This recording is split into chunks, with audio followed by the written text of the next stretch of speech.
ದಿನದಿಂದ ದಿನಕ್ಕೆ ಕಾವೇರ್ತಾ ಇದೆ ಬೈ ಎಲೆಕ್ಷನ್ ಅಖಾಡ. ದಾವಣಗೆರೆಯಲ್ಲಿ ಕಾಂಗ್ರೆಸ್ ಪರ ಮತದಾರರು ಒಲವನ್ನ ತೋರಿಸ್ತಾ ಇದ್ದಾರೆ. ಬಿಜೆಪಿ ಏನ್ ಅಭಿವೃದ್ಧಿ ಮಾಡಿದೆ ಅಂತ ಬಂದು ಹೇಳಿ, ಯಾವ ಕಾರಣಕ್ಕಾಗಿ ನಾವು ಬಿಜೆಪಿಗೆ ಮತವನ್ನ ಹಾಕಬೇಕು? ಬಿಜೆಪಿಯ ವಿರುದ್ಧ ದಾವಣಗೆರೆ ದಕ್ಷಿಣ ಮತದಾರರು ಆಕ್ರೋಶವನ್ನ ಹೊರಹಾಕ್ತಾ ಇದ್ದಾರೆ. ಬಿಜೆಪಿ ಏನ್ ಅಭಿವೃದ್ಧಿ ಮಾಡಿದೆ ಅಂತ ಬಂದು ಹೇಳಬೇಕು, ಯಾವ ಕಾರಣಕ್ಕಾಗಿ ನಾವು ಬಿಜೆಪಿಗೆ ಮತ ಹಾಕಬೇಕು ಅಂತ ಆಕ್ರೋಶವನ್ನ ಹೊರಹಾಕ್ತಾ ಇದ್ದಾರೆ. ಬಿಜೆಪಿಯ ವಿರುದ್ಧ ದಾವಣಗೆರೆ ದಕ್ಷಿಣ ಮತದಾರರು ಹೇಳ್ತಾ ಇರುವಂತಹ ಮಾತುಗಳು. ದಾವಣಗೆರೆಯನ್ನ ಅಭಿವೃದ್ಧಿ ಮಾಡಿದ್ದು ಶಾಮನೂರು, ಬೆಂಗಳೂರಿನ ರೀತಿಯಲ್ಲಿ ಬಹಳ ಅಭಿವೃದ್ಧಿ ಕಾಣ್ತಾ ಇದೆ. ಸೊ ದಾವಣಗೆರೆ ಎರಡನೇ ಬೆಂಗಳೂರು ಅಂತ ಹೇಳ್ಬಿಟ್ಟು ಮತದಾರರು ಹೇಳ್ತಾ ಇದ್ದಾರೆ. ಶಾಮನೂರು ಅವರ ಮೊಮ್ಮಗ ಸಮರ್ಥ್ಗೆ ನಮ್ಮ ಮತ ಅಂತ ಹೇಳ್ತಿದ್ದಾರೆ. ಸಮರ್ಥ ವಿದ್ಯಾವಂತ, ಆತ ಗೆದ್ದರೆ ಮತ್ತಷ್ಟು ಅಭಿವೃದ್ಧಿ ಕಾರ್ಯಗಳನ್ನ ಮಾಡ್ತಾರೆ. ಟೆಕ್ನಾಲಜಿಕಲಿ ದಾವಣಗೆರೆಯನ್ನ ಅಭಿವೃದ್ಧಿ ಮಾಡ್ತಾರೆ. ಕೈ ಅಭ್ಯರ್ಥಿ ಸಮರ್ಥ ಶಾಮನೂರ್ ಅವರೇ ಗೆಲ್ಲೋದು ಅಂತ ವಿಶ್ವಾಸವನ್ನ ವ್ಯಕ್ತಪಡಿಸ್ತಾ ಇದ್ದಾರೆ ದಾವಣಗೆರೆ ಮತದಾರರು. ದಕ್ಷಿಣ ಕ್ಷೇತ್ರದ ಮತದಾರರು ಅಶ್ವವೇಗ ನ್ಯೂಸ್ನಲ್ಲಿ ಗ್ರೌಂಡ್ ರಿಯಾಲಿಟಿ ಚೆಕ್ ಮಾಡಲಾಗಿದೆ. ಯಾರ ಕಡೆ ಒಲವು ಜಾಸ್ತಿ ಇದೆ?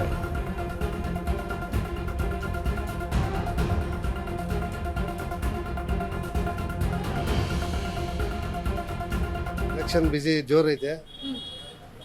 ಕಾಂಗ್ರೆಸ್ ಅಭ್ಯರ್ಥಿ ಒಳ್ಳೆ ಅಭ್ಯರ್ಥಿ ಆಗಿರೋದ್ರಿಂದ ಒಂದು 10,000 ಮತಗಳಿಂದ ಅಂತರದಿಂದ ಗೆಲ್ತಾರೆ. ಅಭಿವೃದ್ಧಿ ಎಲ್ಲ ಸಿ ರಸ್ತೆ, ಚರಂಡಿ, ರಾಜ್ ಕಾಲುವೆ ಇಲ್ಲೆಲ್ಲ ನೋಡ್ಬೋದಲ್ಲ ನೀವು. ರಸ್ತೆಯಲ್ಲಿ ನೀವೇ ಅಡ್ಡಾಡಕತ್ತೀರ, ನೀವೇ ನೋಡ್ಕೊಂಬರ್ರಿ. ಸೊ ಈ ಎಲೆಕ್ಷನ್ ಬಗ್ಗೆ ಹೇಳ್ಬೇಕು ಅಂತಂದರೆ, ಹಿಂದೆ ಯಜಮಾನ್ರುಗಳಿಗೆಲ್ಲ ಓಡಾಡ್ತಿದ್ವಿ, ಈಗ ಯುವಕರಿಗೆ ಓಡಾಡ್ತಿರೋದ್ರಿಂದ ಯುವಕರು ಜಾಸ್ತಿ ಜನ ಓಡಾಡ್ತಾ ಇದ್ದಾರೆ. ಯಾಕಂದರೆ ನಮ್ಮ ಶಾಮನೂರವರು ಹುಡುಗನಿಗೆ ಟಿಕೆಟ್ ಕೊಟ್ಟಿರೋದ್ರಿಂದ ಅವರು ಇವತ್ತು ಹುಡುಗರಿಗೆ ಎನ್ಕರೇಜ್ಮೆಂಟ್ ಕೊಟ್ಟಂಗಾಗಿದೆ. ಅಥವಾ ಕಾಂಗ್ರೆಸ್ನವರು ಒಂದು ಒಳ್ಳೆ ಕೆಲಸ ಮಾಡಿದ್ದಾರೆ ಅಂದರೆ ಯುವಕರು ಬೆಳೀಲಿ ಅಂತೇಳಿ ಕಾರ್ಯಕ್ರಮ ಇದಕ್ಕೆ ಎಲೆಕ್ಷನ್ಗೆ ಕೊಟ್ಟಿದ್ದಾರೆ. ಚೆನ್ನಾಗಿ ನಡೀತಿದೆ.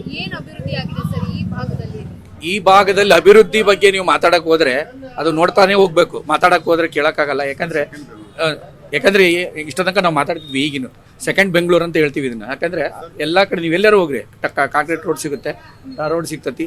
ಆಮೇಲೆ ಎಲ್ಲ ನೋಡಿ, ಎಲ್ಲ ಅರೇಂಜ್ಮೆಂಟ್ ಎಲ್ಲ ಚೆನ್ನಾಗೇ ನಡೀತಿದೆ. ಯಾಕಂದ್ರೆ ಈ ಕಡೆ ಅಭಿವೃದ್ಧಿ ಆಗ್ಲಿಕ್ಕೆ ಕಾರಣ ಶಾಮನೂರವರು ಅವ್ರು ಬಿಟ್ಟರೆ ಇನ್ನು ಯಾರು ಮಾಡೋಕ್ಕಾಗಲ್ಲ. ಸೊ ಅದಕ್ಕೋಸ್ಕರ ಶಾಮನೂರವರು ಇವತ್ತು ಏನಾದ್ರು ಕಾರ್ಯಕ್ರಮ ನಡೀತಿದೆ ಅಥವಾ ಏನಾದ್ರು ರೋಡಲ್ಲಿ ಆರಾಮಾಗಿ ಓಡಾಡ್ತಿದ್ದೀವಿ ಅಂತಂದ್ರೆ ಶಾಮನೂರವ್ರು ಇಂಪಾರ್ಟೆಂಟು. ಅಭಿವೃದ್ಧಿ ಎಲ್ಲ ಮಾಡಿದ್ದಾರೆ, ಚೆನ್ನಾಗಿ ಮಾಡಿದ್ದಾರೆ ಈಗ.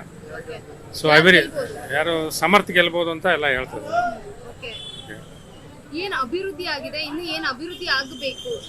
ಅಲ್ಲಿ ನಾವು ಎಲ್ಲ ಮನೆಗಳು ವಿಸಿಟ್ ಮಾಡಿದಾಗ ಎಲ್ಲರೂ ಅವ್ರಿಗೆ ನೀರಿಂದ ಕೇಳಿದ್ರು, ಆಮೇಲೆ ಕರೆಂಟಿಂದ ಕೇಳಿದ್ರು, ಆಮೇಲೆ BPL ಕಾರ್ಡು ಏನೋ ಕಾರ್ಡ್ಗಳಿಲ್ಲ ಅಂತ ಕೇಳಿದ್ರು ಎಲ್ಲ ಬಡವರೆಲ್ಲ. ಅವರು ಅದನ್ನೆಲ್ಲ ಮಾಡ್ತೀವಿ ಅಂತ ಭರವಸೆ ಕೊಟ್ಟಿದ್ದಾರೆ. ಸಂಪೂರ್ಣ ಅಭಿವೃದ್ಧಿ ಆಗಿರೋದೇ ಕಾಂಗ್ರೆಸ್ನಿಂದ ಮೇಡಮ್. ಮೊದಲಿಂದಲೂ ಕಾಂಗ್ರೆಸ್ನಿಂದಲೇ ಇಲ್ಲಿ ಸಂಪೂರ್ಣ ಅಭಿವೃದ್ಧಿ ಆಗಿರೋದು. ಎಷ್ಟು ಮತಗಳಿಂದ ನಿಮ್ಮ ಸಮರ್ಥ ಅವರು ಗೆಲ್ಬಹುದು? ಒಂದು 25,000ರಿಂದ 30,000 ಮತಗಳಿಂದ ಗೆಲ್ತಾರೆ, ಅನುಮಾನ ಇಲ್ಲ. ಅವರ ತಾತನ ಕ್ಷೇತ್ರ ಏನಿದೆ, ತಾತ ಎಷ್ಟು 27,000 ಮತದಲ್ಲಿ ಅಂತರದಿಂದ ಗೆದ್ದರು. ಮೊಮ್ಮಗ ಇನ್ನೂ ಒಂದು 2,000 ಓಟು ಜಾಸ್ತಿನೇ ತಗೋತಾರೆ ಅಂದ್ರೆ ತಪ್ಪಿಲ್ಲ. ಸಾಕಷ್ಟು ಅಭಿವೃದ್ಧಿ ಇದೆ ದಾವಣಗೆರೆ ದಕ್ಷಿಣದಲ್ಲಿ. ಶಿವಚಕ್ರಪುರ ಸಾಕಷ್ಟು ಅಭಿವೃದ್ಧಿ ಮಾಡಿದ್ದಾರೆ. ಅಭಿವೃದ್ಧಿ ವಿಚಾರದಲ್ಲಿ ನಾವೇನು ಮಾತಾಡಂಗಿಲ್ಲ. ಆಗದ್ದು ಜನಸಂಖ್ಯೆ ಹೆಚ್ಚಾದಂಗೆಲ್ಲ ಕೇಳ್ತಕ್ಕಂಥ ಸರ್ವೇ ಸಾಮಾನ್ಯ ಆಗ್ತೈತೆ. ಎಲ್ಲ ಮುಂದಿನ ಸಾಕಷ್ಟು ದಿನಗಳದಾವೆ. ಕಾಲೇಜ್ ಅಭಿವೃದ್ಧಿ ಮಾಡಬೇಕು, ಸಾಕಷ್ಟು ರಸ್ತೆಗಳು ಅಭಿವೃದ್ಧಿ ಚೆನ್ನಾಗಿದೆ. ಎಲ್ಲ ಅಭಿವೃದ್ಧಿಗಳಿಗೆ ತೊಂದರೆ ಇಲ್ಲ.